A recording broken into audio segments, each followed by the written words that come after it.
Yo quisiera comenzar con una historia que leí hace poco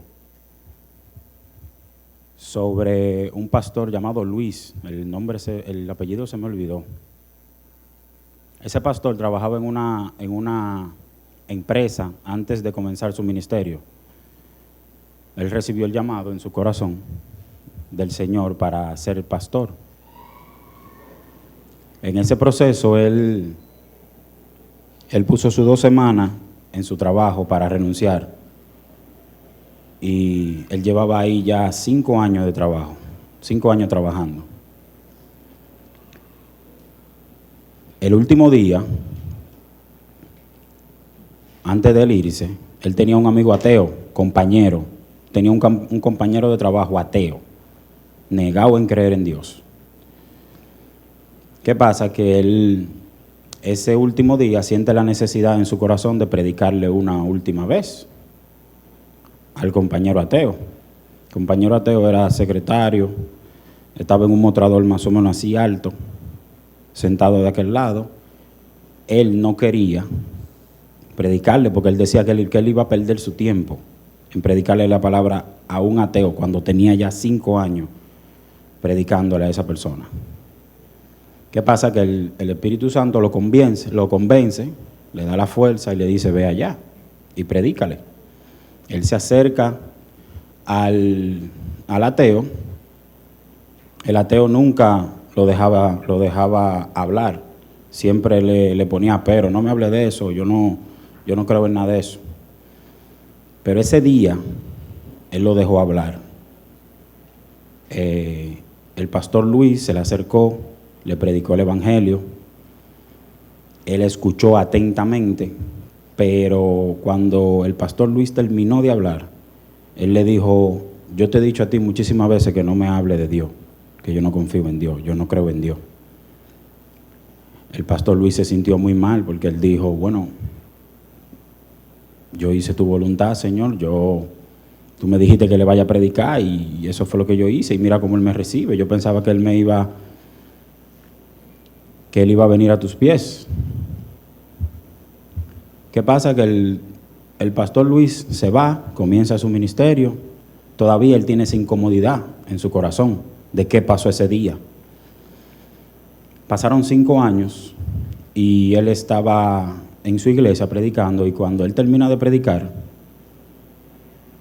se le acerca un muchacho y le dice: Pastor Luis, yo quisiera darle la gracia. Él le dice: ¿pero por qué?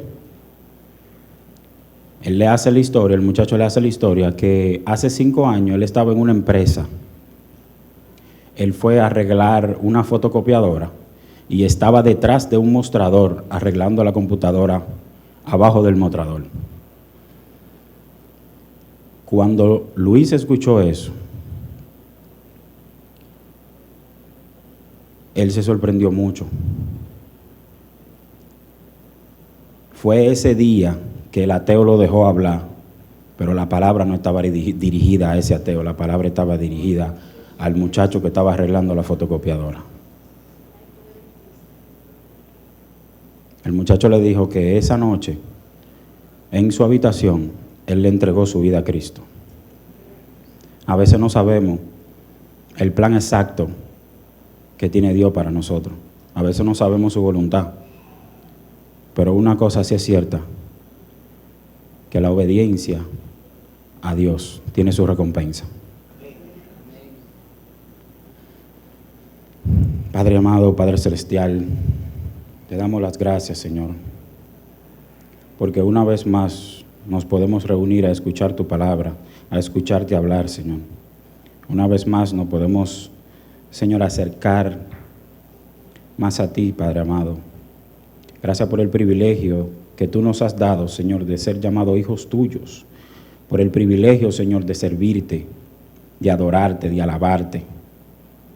Señor, y por ese sacrificio tan grande que tú has hecho para cada uno de nosotros, Señor. Te damos las gracias, Padre amado, por Jesús, por tu palabra, por tu Espíritu Santo, que nos guía cada día, Señor. Te pido, Padre amado, que sea tu Espíritu Santo abriendo nuestros oídos, Señor, a tu voz, y cerrándolos a lo que no venga de ti, Padre amado. Señor, en el nombre poderoso de Jesús oramos. Amén. El tema de hoy se llama ¿Dónde está tu confianza? En este mundo todos pasamos por momentos difíciles. No hay nadie quien diga mi vida es perfecta. En muchos momentos de nuestra vida llegan esas situaciones difíciles y yo pregunto, ¿dónde tú pones tu confianza? ¿Dónde tú buscas tu refugio? A veces, la mayoría de veces ponemos nuestra confianza en el lugar equivocado, como en el dinero, en nuestras habilidades, en nuestras posesiones. Ponemos nuestra confianza en personas, en nuestra preparación académica, incluso hasta en nuestra salud. La Biblia está llena de personas que en momentos difíciles pusieron su confianza en Dios. Pero hay una que me ha llamado demasiado la atención desde que yo me entregué al Señor, y esa es la de Sadrac, Mesac y Abednego. Yo quisiera leerla una vez más.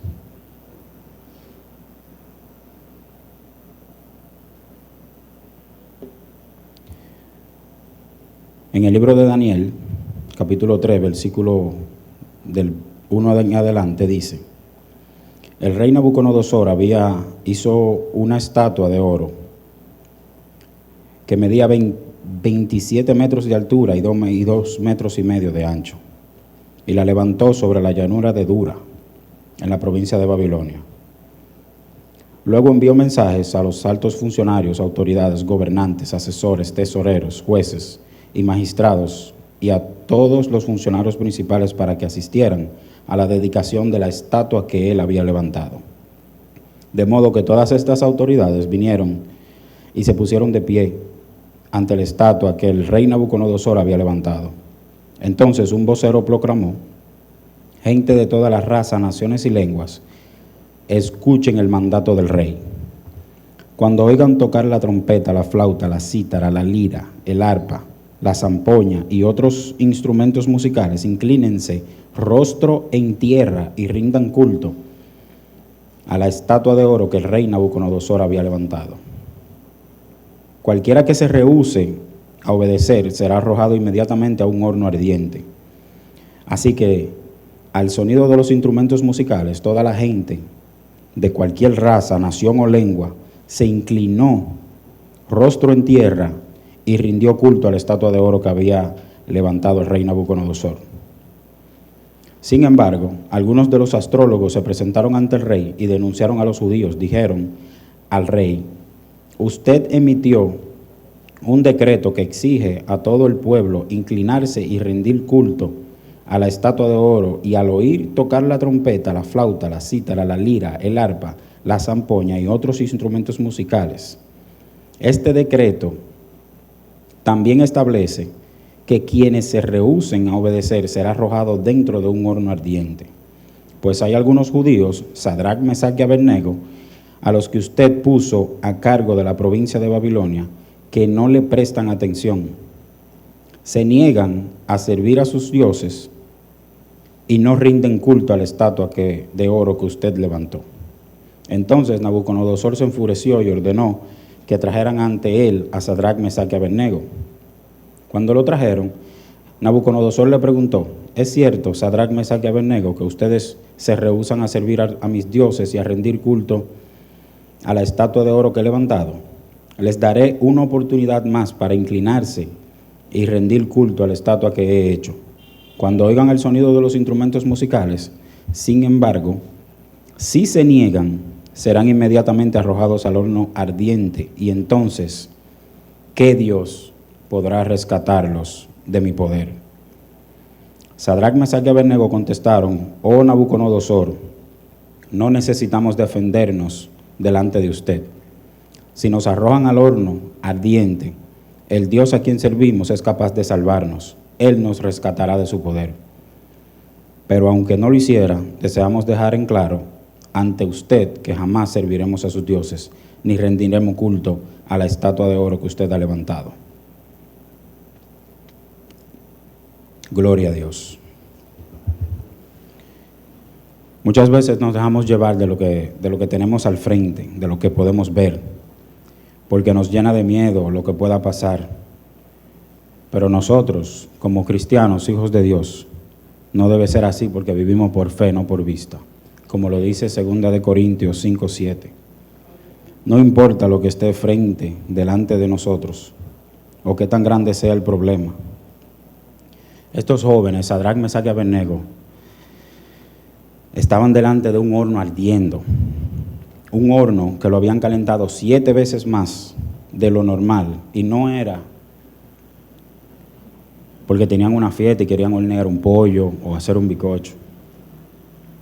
Era para tirarlo a ellos dentro de ese horno. Ellos estaban frente a su muerte. Ese era un momento bien difícil para ellos. Pues dentro de esa multitud no había quien le frenara la mano a ese rey de Babilonia. No había quien se vaya en contra de ese rey. Pero ellos tenían 2 opciones. La primera era doblegarse y obedecer al rey de Babilonia, adorar a sus dioses y arrodillarse ante la estatua del rey.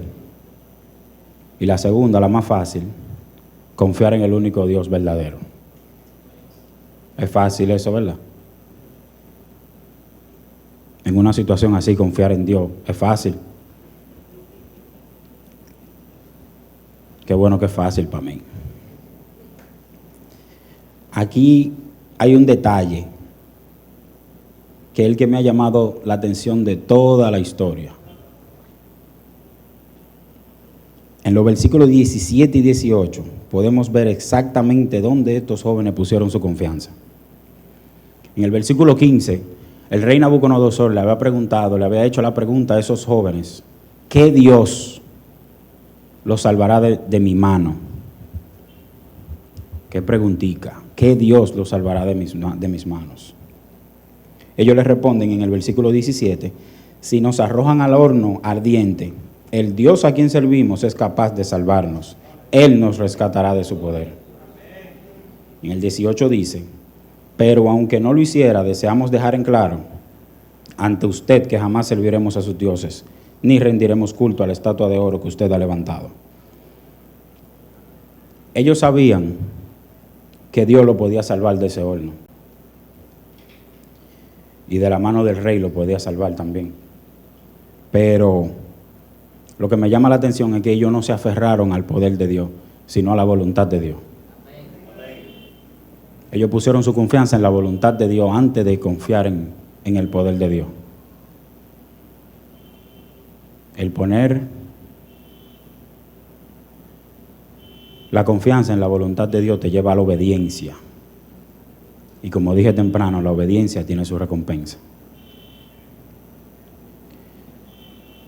No es lo mismo confiar en el poder de Dios que confiar en la voluntad de Dios. Cuando nosotros ponemos nuestra confianza en el poder de Dios, fácilmente nos inclinamos a nuestros deseos, nos inclinamos a nuestra necesidad en el momento, a lo que queremos que Dios haga por nosotros, a lo que queremos que Dios nos dé.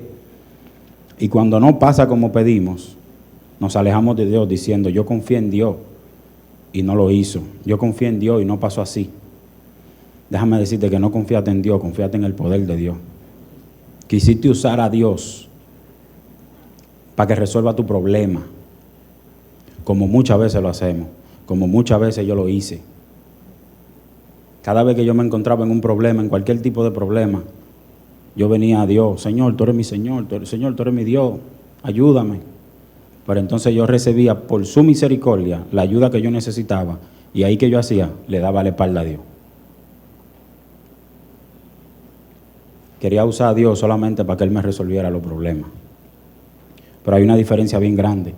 Cuando nosotros ponemos nuestra confianza en la voluntad de Dios, le estamos diciendo a Dios: no importa lo que pase, yo seguiré adorándote. No importa lo que pase, yo seguiré alabándote. Yo seguiré obedeciéndote por encima de cualquier situación. Cuando ponemos nuestra confianza en la voluntad de Dios, le estamos diciendo: tú eres mi Señor y Salvador. Solamente de ti dependo. Eso es lo que quiere Dios de nosotros, que pongamos nuestra confianza en su voluntad, que pongamos nuestra confianza en el dador de las cosas, no en las cosas que Él nos puede dar. Ya Él nos dio lo más hermoso y preciado que tiene el universo, que fue a su Hijo Jesús. Juan 3:16 dice, porque de tal manera amó Dios al mundo, y todos lo sabemos, ¿verdad?,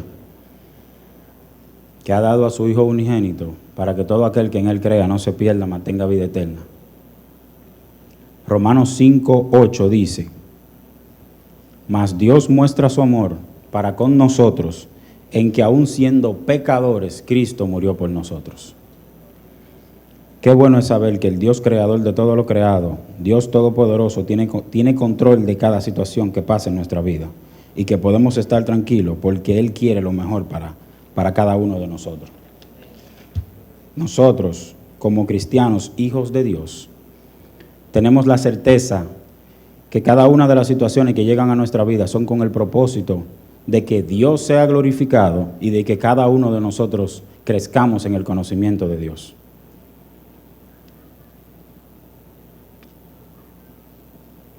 Pero hay un problema. La pregunta surge y dice, si no soy cristiano, ¿cómo puedo confiar en Dios? Déjame decirte que no puedes. Y si piensas que sí, te engañas a ti mismo. Primera de Pedro 3:21 dice, por medio de Cristo han llegado a confiar en Dios y han puesto su fe y su esperanza en Dios. Es por medio de Cristo que nosotros podemos confiar en Dios. Es por medio de Cristo que nosotros podemos confiar en su voluntad y no en su poder.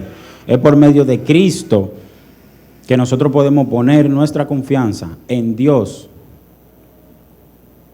y alabarlo, adorarlo por encima de cualquier situación que nosotros enfrentemos.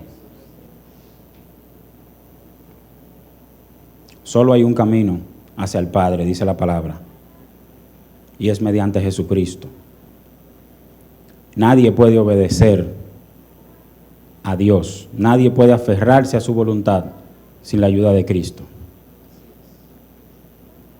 Es imposible confiar en Dios si Jesucristo no es tu Señor y Salvador. Para un pecador hay un Salvador. La Biblia dice que el pecado entró al mundo por un hombre y por el pecado la muerte. Así también, la muerte pasó a todos los hombres por cuanto todos pecaron. Todos somos pecadores. Y la buena noticia es que así mismo como la muerte entró al mundo por un hombre, así también la salvación entró por un hombre, y ese hombre se llama Jesucristo. La Biblia establece que si confiesas con tu boca que Jesús es el Señor y crees en tu corazón que Dios le levantó de los muertos, serás salvo. Pero déjame decirte algo. No hay pecado tan grande que el Señor, que Dios no te pueda perdonar. Pero tampoco hay pecado tan pequeño por el cual tú no necesites perdón. Déjame repetir eso. No hay pecado tan grande que el Señor no te pueda perdonar. Pero no hay pecado tan pequeño por el cual tú no necesites perdón de Dios. Todos somos pecadores y la Biblia establece que todo pecador merece la muerte. Delante de un Dios santo, santo, santo, no podemos venir llenos de pecado. Pero gracias a Dios, a su misericordia, a su gracia, que nos ha dado a su Hijo, para que nos pueda limpiar de esa suciedad, de ese pecado.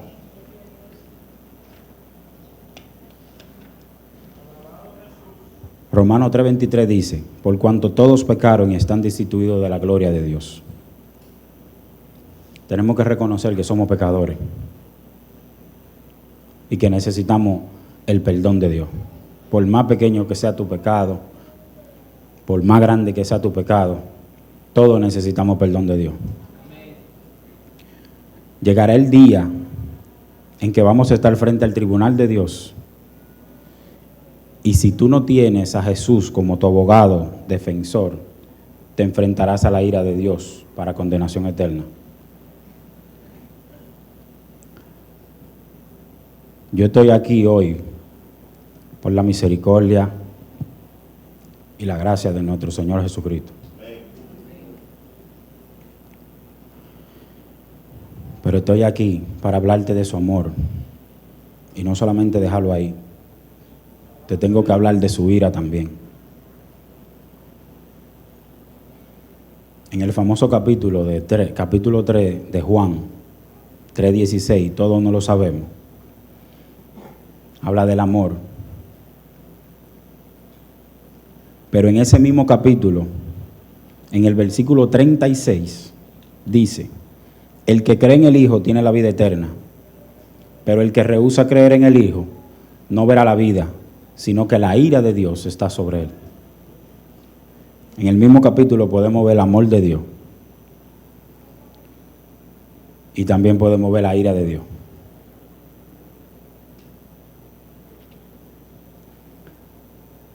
Aquí, como Sadrach, Mesach y Abednego, tenemos dos opciones.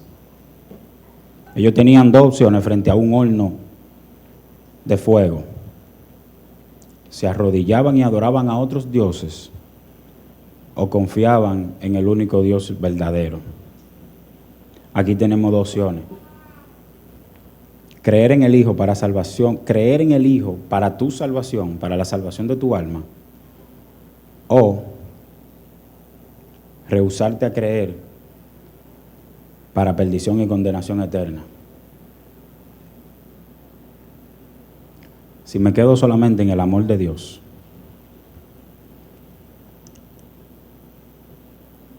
puede ser que tú digas: el Señor me ama como soy, el Señor me quiere como yo soy, con todo lo que yo hago, con todo mi pecado encima, el Señor me quiere. Y eso es una mentira del diablo, que él ha querido entrar al mundo. El Señor aborrece el pecado. Y llegará el día que Él juzgará al mundo. Y vuelvo y repito, si no tenemos a Cristo como nuestro abogado defensor delante de la ira de Dios,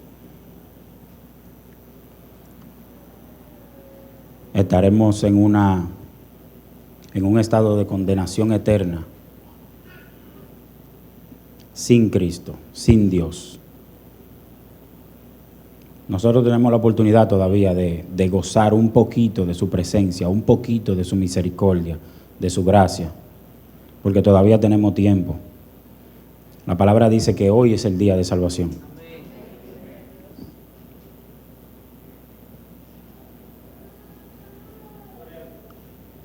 Muchos dirán que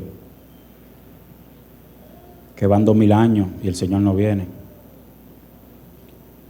Pero su palabra dice que por su misericordia no hemos sido consumidos.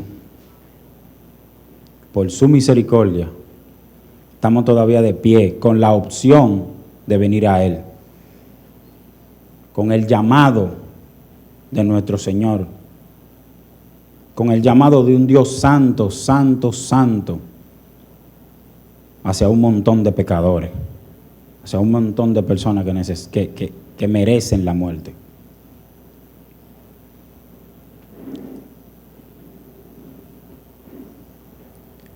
La palabra dice en Mateo capítulo 10, versículo 32, que todo aquel que me reconozca en público aquí en la tierra, yo lo reconoceré delante de mi Padre allí en el cielo.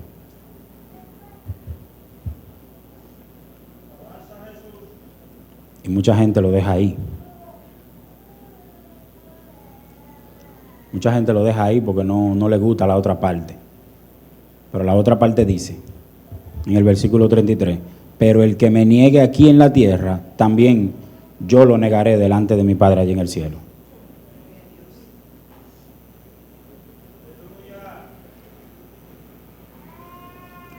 Reconozcamos que somos pecadores delante de un Dios santo. Vengamos a Él en arrepentimiento y fe para salvación de nuestras almas. Esa es la única manera en que nosotros podemos poner nuestra confianza en la voluntad de Dios. Esa es la única manera en que nosotros podamos confiar en Dios.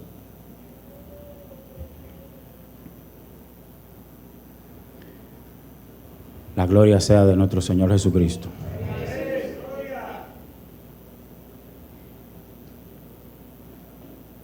Yo no sé qué te impide entregarle tu vida al Señor. Pero el Señor conoce tu necesidad. El Señor conoce tu necesidad de pecador que tienes. Por eso Él nos ha dado una salida, una puerta en la cual nosotros podamos entrar a su gloria. La obediencia a nuestro Señor Jesucristo nos lleva a aferrarnos a su voluntad. Es imposible aferrarnos a su voluntad sin ser obedientes.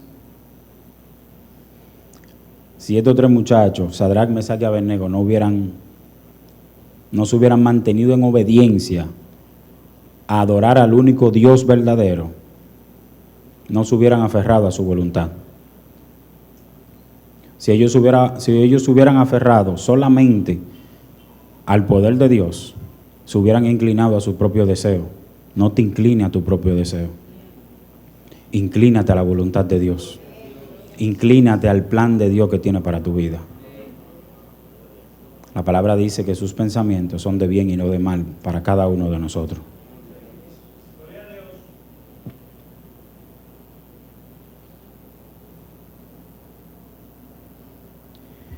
En Primera de Pedro 1:9 dice: la recompensa por confiar en Dios será la salvación de tu alma. La recompensa por confiar en Dios será la salvación de tu alma. Pero no podemos confiar en Dios si Cristo no es tu Señor y Salvador. Vengamos a Cristo hoy. Hoy es el día de salvación. Mañana nadie conoce. El próximo minuto nadie lo conoce.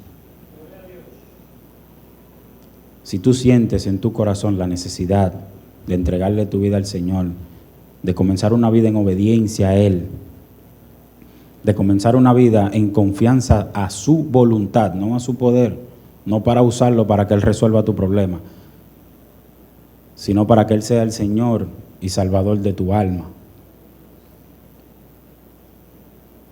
Da ese paso. El Señor te llama hoy y te dice: yo te quiero salvar. El Señor te llama hoy y te dice: yo te quiero librar de mi ira.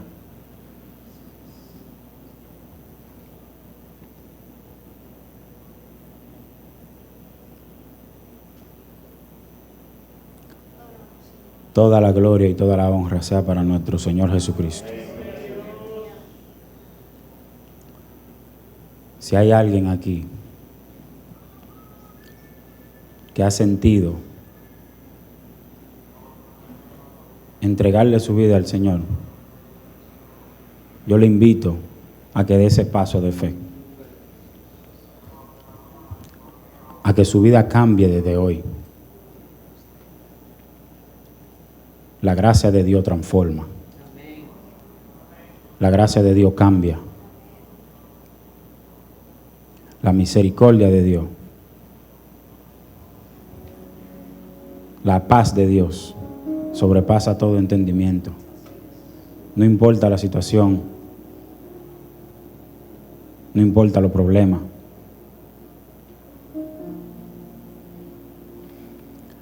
Entrégale tu vida al Señor, no para que Él resuelva ese problema,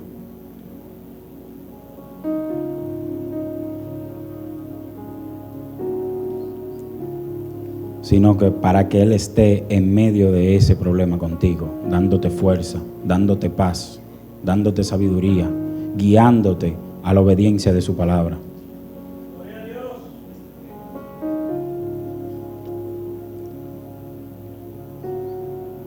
El Señor no libró a Sadrach, a Mesach y a Abednego de ese horno. El Señor permitió que lo metieran en ese horno.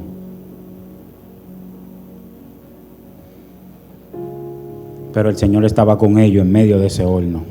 Y la palabra dice que ni siquiera la ropa de ellos salió con olor a humo.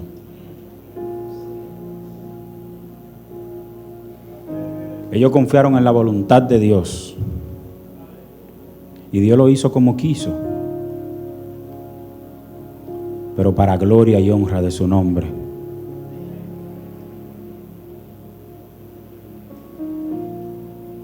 Entrégale tu vida a Cristo, para que Él esté en medio de esa situación contigo.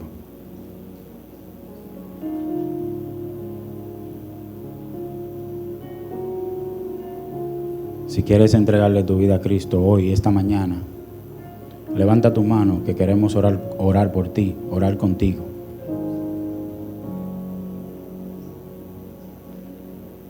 El Señor ha sido demasiado misericordioso.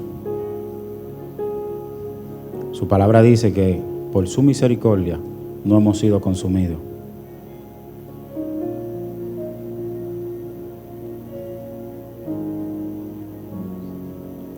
Toda la gloria y toda la honra sea para nuestro Señor Jesucristo.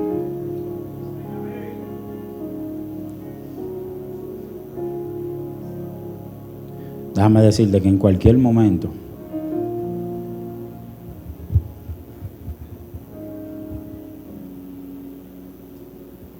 tú puedes venir al Señor, pero necesitas arrepentirte de tus pecados y venir a Él en arrepentimiento y fe.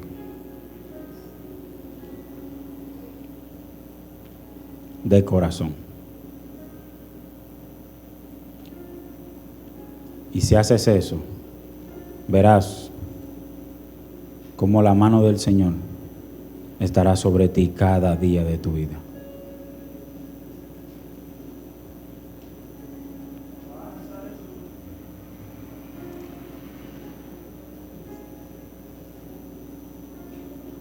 El Señor sabe por lo que tú estás pasando.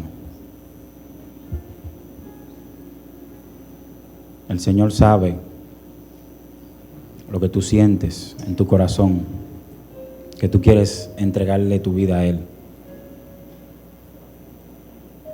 Él lo sabe porque Él puso ese sentimiento ahí. Él te está llamando a que tú entregues su vida a Él. Y nos está llamando a cada uno de nosotros a que nos reconciliemos con Él. Si alguna vez pusimos nuestra confianza solamente en el poder de Dios, para beneficio de nosotros, para inclinarnos a nuestro propio deseo, hoy es el día que eso tiene que cambiar. Pongamos nuestra confianza en la voluntad de Dios y en su plan para nuestra vida. Gloria y honra sea a nuestro Señor Jesucristo. Padre amado, Padre celestial, gracias, Señor.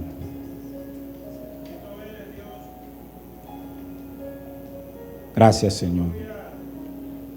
Gracias te doy por tu Hijo Jesús, por esa misericordia que tú has tenido para cada uno de nosotros. Padre, te doy gracias porque tú nos has dado, Señor, un camino en el cual podamos llegar a ti. Padre, gracias porque tú nos das las fuerzas, Señor, para obedecerte, para alabarte y para aferrarnos solamente a tu voluntad, Señor.